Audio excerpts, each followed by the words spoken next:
Je me dirige plus comme ça ou Non, on va se regarder, c'est moi qui vais poser les questions. Ok.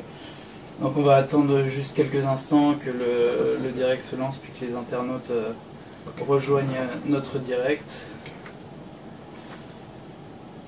Voilà. Eh bien, bonjour Kémy Seba. Bonjour Kamara. Bonjour à tous les internautes qui suivent cette interview en direct. Vous êtes arrivé ce matin à l'aéroport d'Orly, en provenance du Sénégal, d'où vous avez été expulsé. Alors pour les internautes, est-ce que vous pouvez revenir sur les conditions de cette expulsion? Tout d'abord, je précise que j'ai un sentiment étrange. C'est la première fois de l'histoire que j'entends qu'un Africain est expulsé d'Afrique vers la France. Généralement, c'est le contraire. Ce qui s'est passé, c'est que j'ai organisé depuis un certain nombre de temps des mobilisations, de dénonciation du franc CFA que nous estimons être, à juste titre d'ailleurs, une monnaie coloniale. Le franc CFA est une monnaie qui appartient en grande partie à la Banque de France, qui est battue à Chamaillères en France. La Banque de France a le droit de veto à l'intérieur des réunions de nos banques centrales africaines. Et donc j'ai organisé un peu partout sur le continent africain, en Afrique francophone du moins, des manifestations de contestation qui ont réuni bon nombre de gens au sein des masses africaines, qui ont réuni véritablement pour la première fois depuis sa création dans les années 40 au XXe siècle, qui ont réuni la jeunesse africaine.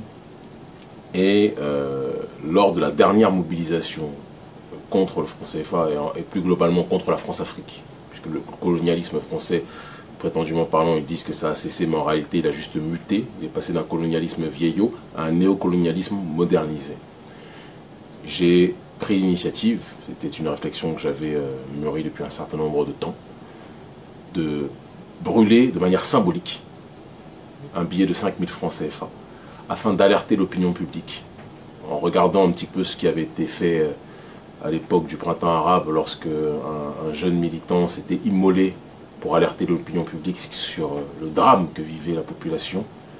J'ai brûlé ce billet pour rappeler au monde entier que la jeunesse africaine est paupérisée, ostracisée, pillée économiquement, et que le franc CFA, s'il n'est pas la seule et unique raison qui sous-tend la situation dans laquelle nous sommes, mais c'est un symbole de notre pillage par l'oligarchie, je précise bien, je ne parle pas de la population française qui elle-même souffre aussi, on le voit dans ce pays, mais par l'oligarchie française et aussi par nos chefs d'État qui sont pour la plupart du temps, malheureusement, souvent des potentats locaux, pas tous, mais bon nombre d'entre eux. En brûlant ce billet, la Banque centrale des États d'Afrique de l'Ouest, sans doute sur demande de la Banque de France, sur conseil de la Banque de France ou des autorités françaises, a porté plainte, chose qui n'est quasiment jamais arrivée dans ce genre de domaine, et j'ai été incarcéré de manière préventive, dans une prison où les droits de l'homme, je pense, n'ont jamais croisé les murs, qui est la prison de Rebeuss. J'y suis resté 5 jours, j'ai été jugé. Et par la pression continentale extraordinaire de la jeunesse africaine qui s'est mobilisée, je pense, de manière historique, ce n'est pas moi qui le dis, c'était la plupart des médias locaux, et grâce à un avocat exceptionnel, le maître Koray Shiba, qui a rappelé que dans les textes de loi, il est dit qu'il est interdit de brûler des billets. Mais légalement, il n'était pas écrit qu'il était interdit de brûler un billet, chose qu'on avait étudiée depuis un certain temps.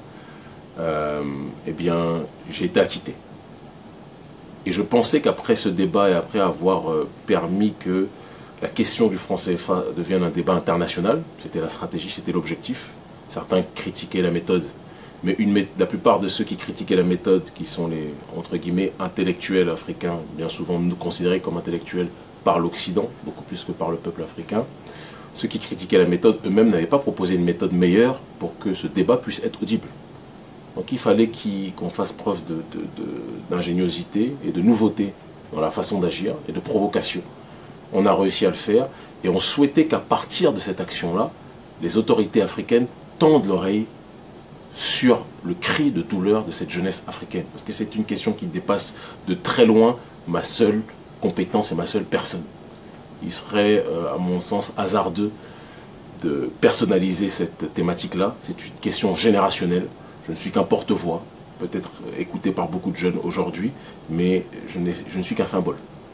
En aucun cas, je ne représente la problématique. Mais malheureusement, suite à cette manifestation spectaculaire de la jeunesse africaine, les autorités africaines symbolisées par le président Alassane Dramane Ouattara n'ont rien trouvé d'autre qu'aller à la rencontre, en tout cas par le biais de Ouattara, qui représente la BCEAO lui aussi, et la CEDEAO surtout. C'est les banques centrales. Donc la BCEAO, c'est la Banque centrale des États d'Afrique de l'Ouest, et la CEDEAO, c'est la Communauté des États d'Afrique de l'Ouest. Communauté économique des États d'Afrique de l'Ouest. Et eh bien, il est allé voir le président Macron. Et tous les deux ont chanté les louanges du franc CFA. À un moment où la société civile africaine dit qu'elle ne veut plus de cette monnaie, Alassane Ouattara et Macron vont plus loin en disant qu'il faut étendre la zone du franc CFA à des pays d'Afrique anglophone qui ne l'utilisent pas. On a considéré ça comme une provocation, comme un mépris vis-à-vis du peuple. Et donc j'ai décidé, après mûre réflexion, de lancer un nouvel appel à la mobilisation dans toutes les capitales d'Afrique francophone contre le franc CFA, une révolution anti-CFA, anti-colonialisme français en Afrique. Et la démarche qui est la nôtre a été soutenue par bon nombre de personnes, par des artistes, par des gens de la société civile, par des sportifs, par des gens du peuple. Et j'ai déclaré que je trouvais dommage que Macky Sall, qui est un esprit à mon sens brillant, peut-être que je me trompe, soit dans une dynamique de suivre les velléités des autorités françaises et des intérêts français. Le Sénégal, c'est le pays de personnes qui ont résisté aussi, il faut le préciser. Mobutu Dia, c'est un grand résistant africain face à la pensée dominante, face à l'oppression culturelle. Avant lui, bien évidemment, les El Hadj Omar El Tidiane, les Cheikh Ahmadou Bamba, durant les périodes coloniales, ont résisté. Cheikh Anta Diop, ce sont des gens qui se sont battus. Et j'ai dit qu'il ne faut pas que Macky Sall trahisse sa mission. Apparemment, dire cela et préparer des mobilisations contre le franc CFA. Et je pense que leur service de renseignement savait que là, c'est quelque chose qui est en train de prendre et qui va se faire. C'est des choses qui vont se faire le 16 septembre. Ça a déclenché leur hystérie. Ils ont déclaré que j'étais un trouble, une menace grave à l'ordre public. Ce qui est intéressant, c'est que je semble être moins une menace, ou plus une menace plutôt que des touristes sexuels occidentaux qui viennent violer à Sali des petites africaines de 15 ans, 13 ans, 14 ans contre des bouchées de pain. Ça, ils ne font pas le ménage pour ça au Sénégal. Par contre, pour quelqu'un qui se bat pour la souveraineté africaine, un afro-descendant né en France, quelque chose que je n'ai jamais nié. Je suis un afro-descendant comme Kylian Mbappé, comme Nicolas Anelka, je suis né ici. J'ai connu l'ostracisation ici. Et j'ai décidé qu'en tant que fils d'Afrique, mon rôle était de rentrer. De perdre bon nombre des avantages ici, parce qu'en France, il ne faut pas qu'on se montre, il y a beaucoup d'avantages. Rentrer en Afrique, mettre les mains dans le cambouis. Et le peuple m'a compris, le peuple me comprend profondément.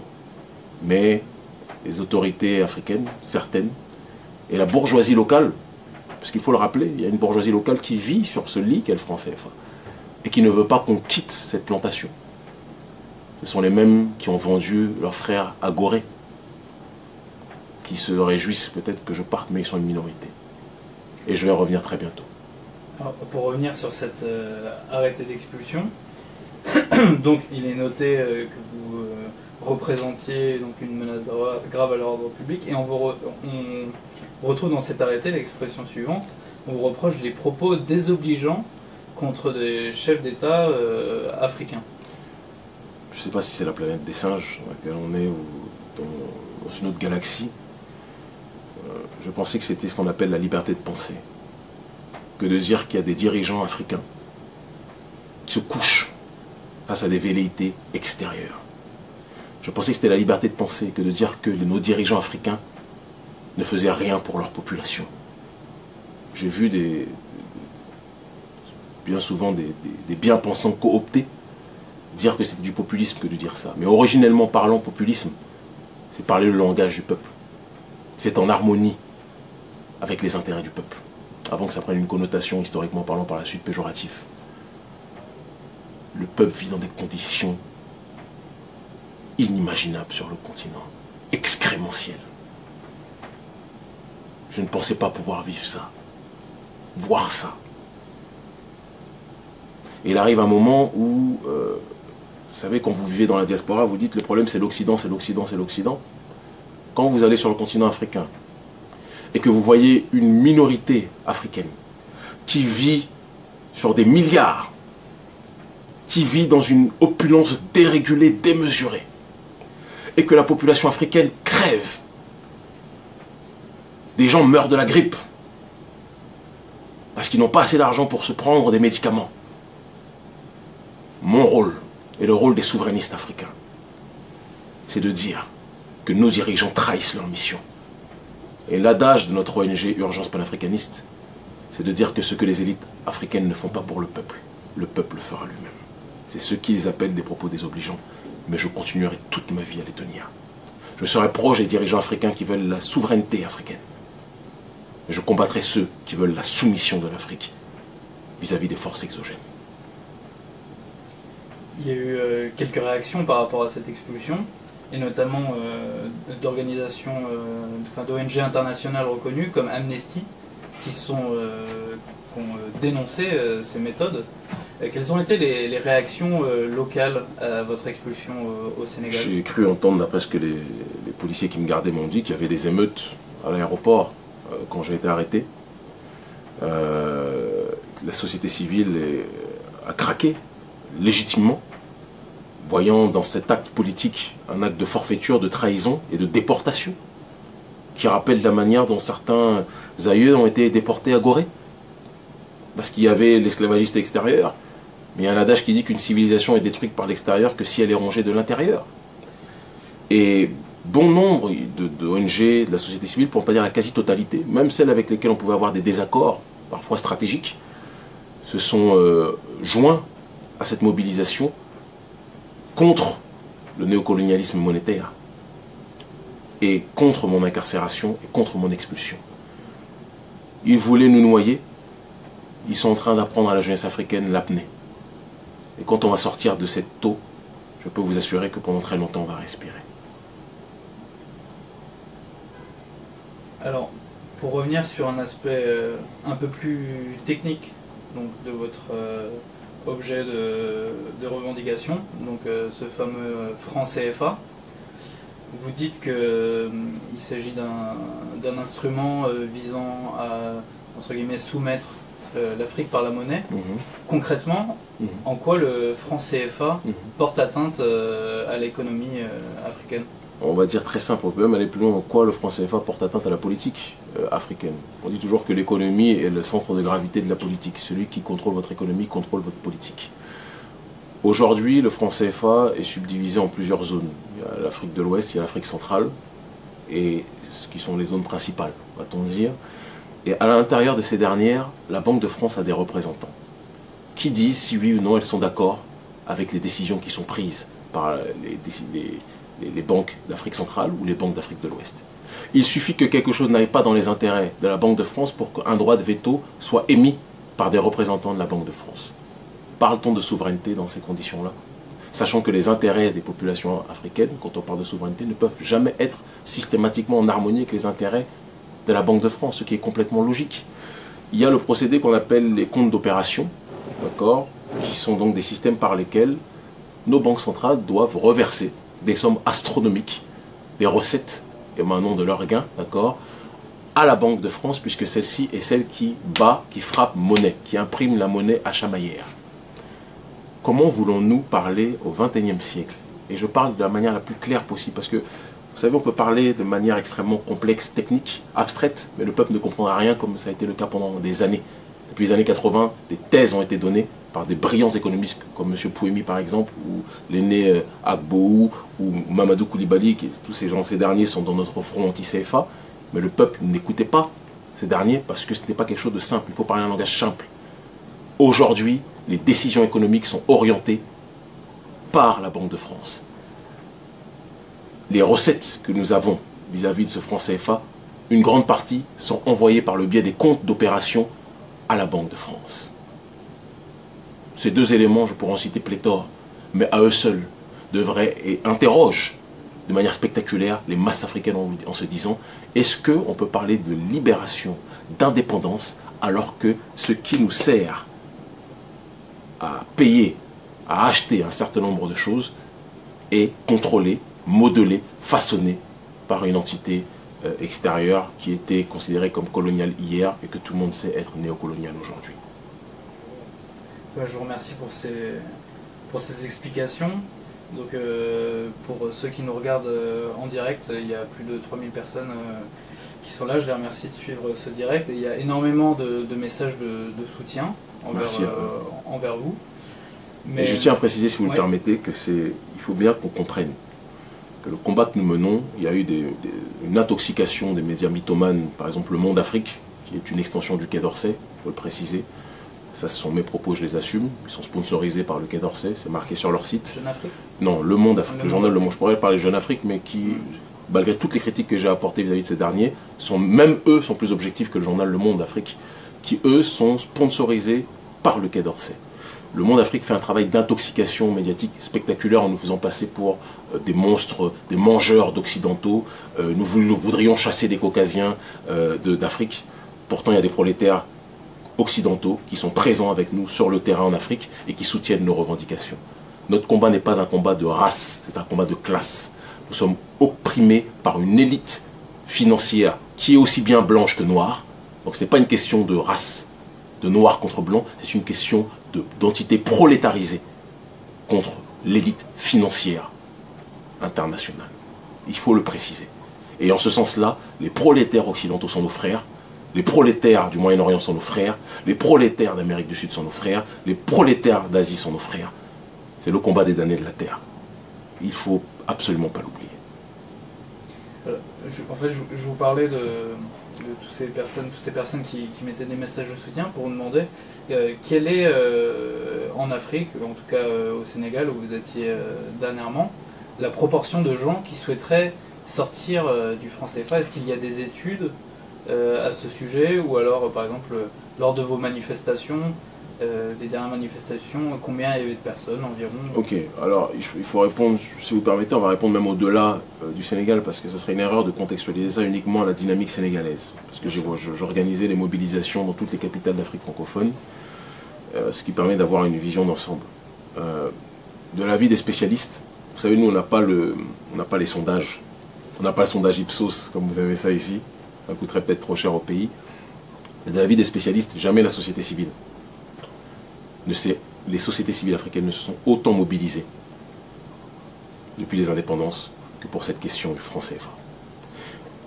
Je continue en approfondissant cette réflexion en vous rajoutant que c'est la première fois depuis la période des indépendances qu'il y a des mobilisations simultanées, transnationales, en Afrique francophone pour un objectif commun. Ça n'était pas arrivé depuis la période des indépendances. Ce sont des jeunes majoritairement qui se mobilisent. Et tout le monde dit qu'il y a des prémices d'un printemps arabe naissant. La différence, c'est que notre printemps à nous, ou notre automne, vu la saison, ne sera pas sponsorisé par des forces exogènes, par des ONG exogènes, CF, Soros et autres, jamais. Et ça sera une révolution autodéterminée, et ça sera une révolution pacifique. Nous aurions pu casser beaucoup de choses. Il suffit aujourd'hui que j'appelle à s'attaquer à des représentations françaises, je peux vous assurer que les choses vont le faire. Je ne le ferai pas. Mon message n'est pas de m'attaquer à des individus. Notre combat est de nous attaquer à un principe qui veut nous asphyxier. Et nous voulons que ce débat ne soit pas un débat de couleur, mais ce soit un débat de douleur. Que les personnes qui sont sensibles à la justice sociale soient de notre côté. Je demande à tous ceux qui nous suivent aujourd'hui la bataille. Et c'est ça notre victoire, c'est ce qui fait que nous sommes capables de mobiliser tant de gens sur le continent africain et ailleurs. Internet, c'est notre libération. Il y a une certaine époque, les médias mensonges pouvaient raconter tout et n'importe quoi et faire croire que les résistants étaient des démons et que les démons étaient des résistants. Aujourd'hui, des gens comme Le Monde Afrique sont confondus parce que la rue sait sur le terrain ce que nous faisons. Et Internet nous aide à cela. Que personne ne se laisse intoxiquer. C'est pour ça que j'ai accepté, le premier média que j'ai accepté, auquel j'ai accepté de parler aujourd'hui, télé, vidéo, c'était, après Cercle Volontaire, c'était Russia Today. Et ce n'est pas un hasard pour moi, parce que Russia Today symbolise une information multipolaire et une possibilité de donner une information qui ne soit pas cloisonnée, qui ne soit pas matrixée, qui ne soit pas remixée. Je laisse ça aux DJ du Monde Afrique et de ces autres médias que nous connaissons. Comment vous êtes donc l'une des figures les plus importantes dans ce mouvement. Est-ce que le fait d'avoir perdu, que ce mouvement ait perdu en tout cas sur place son leader ne va pas le freiner? Comment ça se passe en ce moment là-bas? Est-ce que la manifestation du 16 est maintenue? Ça serait une erreur. Est-ce que vous allez y retourner? Ça serait une erreur de penser que le mouvement m'a perdu, parce que la résistance est globale. Ils m'ont chassé du Sénégal, mais à plein de pays en Afrique, dans les pays de la zone franc. Et il est évident que si on m'a expulsé ici, ils m'ont expulsé ici parce que certains ont dit que c'est parce que je n'avais la nationalité que française. Ce n'était pas que pour ça. J'ai eu les informations, la confirmation d'un des policiers dont je ne tairai le nom, qu'il y a eu des accords qui ont été passés apparemment entre les autorités, d'après ce que j'ai compris. Hein. Ce sont ces propos entre les autorités sénégalaises et les autorités françaises. Peut-être que ça les a arrangés plus qu'on me sorte du Sénégal parce qu'ils me considéraient comme trop dangereux par rapport aux mobilisations. Mais je repars bientôt en Afrique francophone, mener ce combat, parce que c'est le combat de notre génération. Et là où je suis, de là où je suis ici, je vais articuler et organiser les choses. Peut-être que le 16 septembre, parce qu'il y a une mobilisation qui se déroulera aussi dans la diaspora, notamment à Paris, peut-être que je serai ici. Et après, j'irai en Afrique francophone. Donc, ils nous ont donné plus que de la force. Ils pensaient nous noyer, et je le redis, ils nous ont appris l'apnée. Ils voulaient construire notre tombe, mais ils ont dessiné le trône d'une nouvelle génération africaine qui ne veut plus de ce principe de soumission. Et on est interconnectés. Internet fait qu'au moment où je vous parle, je peux parler avec des gens à Yamoussoukro, je peux parler avec des gens à Abidjan, je peux parler avec les gens à Dakar, je peux parler avec tout le monde. Tout se gère, tout s'organise. Ils m'ont délocalisé, et ça tombe bien, ils ont anticipé un processus qui était déjà mis en place de notre côté, qui était que on pensait qu'il était nécessaire pour que accentuer ce combat de se délocaliser, parce que les autorités sénégalaises ont fait le choix de la trahison, objectivement. Et là, on est face à cette réalité et on va plus que jamais avancer dans cette direction. Mais en aucun cas, ils ont freiné quoi que ce soit. Ils ont mis de l'huile sur le feu. Quand je vois qu'ils ont réussi, de par leur répression, à faire en sorte que des gens qui avaient des avis divergents ont été capables de se donner la main. Moi-même, j'ai pu mettre de côté des choses qui me séparaient de certains. Et on s'est donné la main. C'est un acte fort. Ce qu'ils sont en train de faire, ils sont en train d'unir la jeunesse africaine. Et c'est là l'une des choses les plus fortes qu'ils pouvaient faire. Et si mon acte de brûler ce billet qui me pousse à être séparé des miens, de perdre un certain nombre de choses que j'avais là-bas, si le prix à payer c'est cela pour que notre jeunesse africaine puisse récupérer sa souveraineté, alors je suis prêt à en payer le prix. Tout à l'heure, vous avez abordé le sujet d'Emmanuel Macron par rapport à sa rencontre avec le président Ouattara à propos du franc CFA. Mais le président Macron avait fait une déclaration qui avait fait polémique concernant l'Afrique, où il avait dit que le problème de l'Afrique, plus ou moins c'était ces mots, le problème était la fertilité des femmes africaines, qu'elles faisaient trop d'enfants. Je vous ai vu que vous aviez écrit justement à ce sujet-là. Selon vous, qu'est-ce que ça dénote chez Emmanuel Macron, une déclaration de ce genre? Moi, j'ai pas envie d'être dans l'attaque ad hominem, hein, mais je peux comprendre en faisant un peu de psychologie que quelqu'un qui malheureusement n'a pas la capacité d'en faire avec sa dame puisse peut-être, ce sont mes propos, hein, j'assume, puisse peut-être ne pas concevoir que d'autres en fassent beaucoup. Et je ne jugerai jamais Brigitte Macron et Emmanuel Macron sur ces propos-là. Le deuxième point, parce que je dois faire preuve de compassion, c'est de me dire que Emmanuel Macron ne connaît rien du continent africain. On ne peut pas être à la fois dans les beaux palais, dans les belles banques de Rothschild, et comprendre la douleur du prolétariat africain.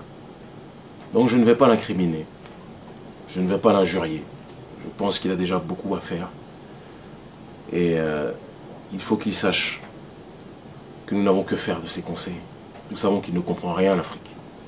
C'est pas parce qu'il a trié sur le volet une nouvelle oligarchie africaine pour son conseil de l'Afrique. On ne fait que nommer des gens, coopter des gens qui sont eux-mêmes des nantis là où ils sont, en pensant que ce sont eux qui vont vous expliquer comment le peuple souffre. Moi, je peux parler du peuple. Vous savez, en Afrique, il n'y a pas de classe moyenne. C'est soit vous êtes pauvre, soit vous êtes très riche.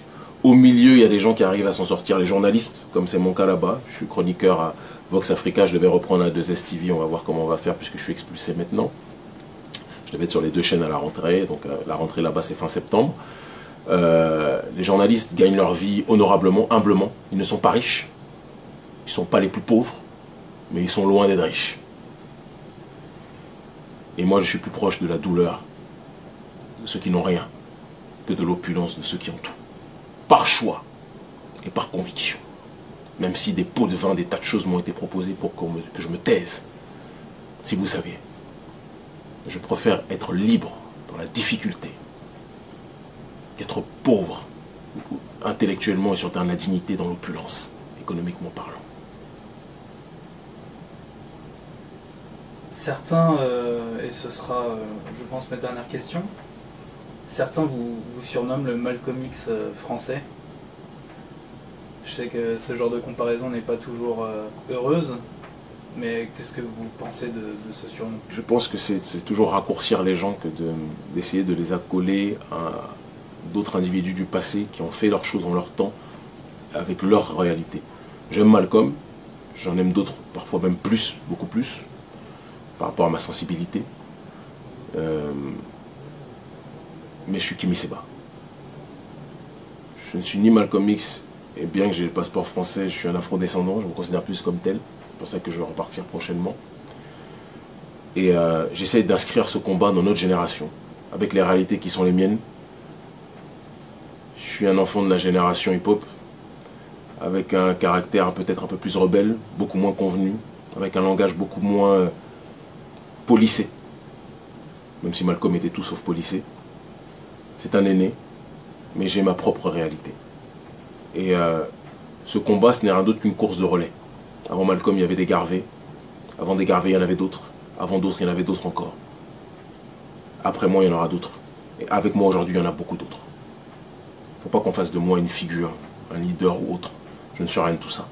Je suis simplement quelqu'un qui ne peut plus accepter de voir son peuple, sa population, se faire ostraciser partout où elle est. Et en priorité chez elle, par ses propres dirigeants. Raison pour laquelle je mène ce combat au péril de ma vie. J'ai 35 ans. Je ne sais pas si à 40 ans je serai encore debout sur cette terre, mais je ferai en sorte que durant le temps où je suis présent sur ce sol, qu'est la terre, j'aurai le menton dressé vers le ciel. Et en l'honneur de mes ancêtres, et je demande à ce que chacun le retienne, en l'honneur de mes ancêtres, je ferai en sorte de protéger notre continent. Et de faire en sorte que les ressources de ce continent bénéficient à notre peuple. Comme le dit le président Poutine, chaque peuple a le droit de décider de sa propre destinée. C'est la réalité qui est la nôtre. Eh bien, Kémy Séba, je vous remercie d'avoir accordé cet entretien. C'est moi qui vous remercie infiniment. Merci. Et bien sûr, nous continuerons à suivre ces mobilisations, donc je le rappelle, contre le franc CFA. Exactement. Et contre la France-Afrique de manière générale. Et contre la France-Afrique. Et donc la prochaine grande manifestation aura donc lieu le 16 septembre dans toutes les capitales d'Afrique francophone, aux Antilles aussi, qui sont des territoires peuplés par des Africains qui sont colonisés, il faut le savoir, par l'oligarchie française, parisienne, et dans les capitales de la diaspora en Occident, Paris, Bruxelles, en Suisse aussi, Lausanne normalement, il y aura des mobilisations aussi. Je vous remercie. Force et honneur. Merci.